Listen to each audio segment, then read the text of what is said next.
So, while I was cooking my breakfast, I came across the ponderance standing there staring at the microwave with this little gem of a breakfast here. It's beefaroni. Very, very healthy mind food, I might add. And what I thought of was, by the very definition of faith, or God, faith is required for that God to exist. If faith isn't there, then that God doesn't exist. So, you can't simply refute a God by saying that it is faith, because that is what creates God, is that faith.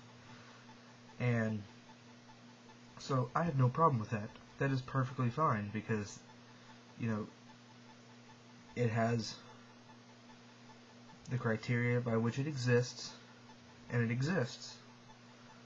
That I have no problem with. I personally don't think that it actually exists, so therefore faith is irrelevant, but some people do. I don't care. Now, the ponderance that I had has to deal with that. I was thinking, well, what if someone that believes in God says that they know for a fact that their God exists because they have faith in Him, and someone else says, well, you can't know anything for certain. That's the law of science, that you can't know anything for certain. Well, God is a faith. God is not a science. So, I think that God is outside of the realm of science and therefore can't be proven or disproven.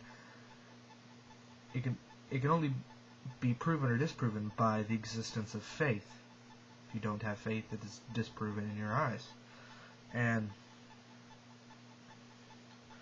that leads me to the idea that a lot of people well, not a lot, I should say, but a number of people that believe in God believe that their certain knowing of God entitles them to other certain knowings, which it doesn't, because just because you have irrefutable knowledge of one thing does not mean that you have irrefutable knowledge of anything else, because everything else aside from God is part of that scientific method that requires knowledge of the subject. So I just don't recommend for anyone to assume that they know anything other than they know God.